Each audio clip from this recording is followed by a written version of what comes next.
Друзья, мы на втором дне «Голоса кочевников», главного мероприятия этого лета в Бурятии. Ради чего сюда приезжают сотни людей? Ради хорошей музыки, настроения или чего-то другого? Сегодня пообщаемся с людьми, посмотрим на выступления лучших групп этого фестиваля и просто попытаемся передать вам весь этот вайб.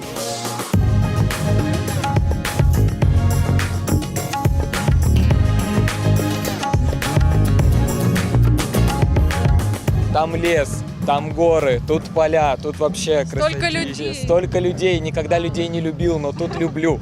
Во-первых, мне нравится музыка. Во-вторых, мне нравится, что люди вот здесь, они очень общительные. Здравствуйте. Здравствуйте. Вот все вот так вот подходят, знакомятся, согласны, да? Да, вообще, и мне очень тоже нравится вообще. Респект. Да. Голос кочевников forever.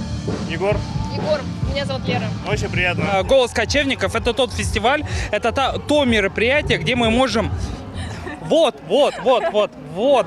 Я приехал из Манчестера. Классная природа, очень культура, очень красиво. И природа вокруг.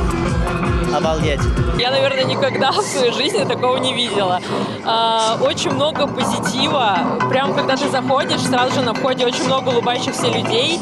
Самое лучшее воспоминание, которое вы увезете с «Голоса кочевников»?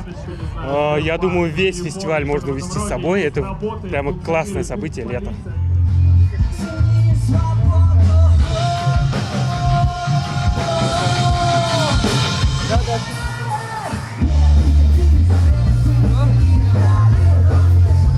Нам было очень жарко, а теперь нам еще жарче. Офигенно! Офигенно! Очень хорошо и счастливо. Это была моя мечта 3 года попасть на фестиваль «Голос кочевников». Мечта сбылась в полной силе. Нынче, мне кажется, все 15 тысяч человек здесь, ну, если не больше. В прошлом году около 10 тысяч у нас было. «Голос кочевников», в общем, развивается. Он становится все сильнее и сильнее. Мы и так говорим, что за Уралом нету больше других таких фестивалей. Вот мы единственные. Что вы рисуете? Мне очень интересно. Я рисую свою рефлексию на тему фестиваля «Голос кочевников». Я тут вижу портрет такой небольшой. Это кто?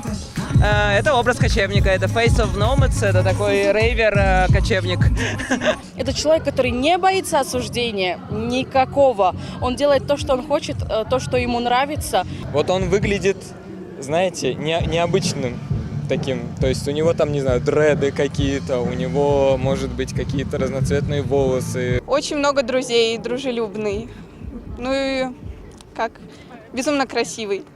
Далее смотрите без комментариев и наслаждайтесь атмосферой. До встречи на следующем «Голосе кочевников».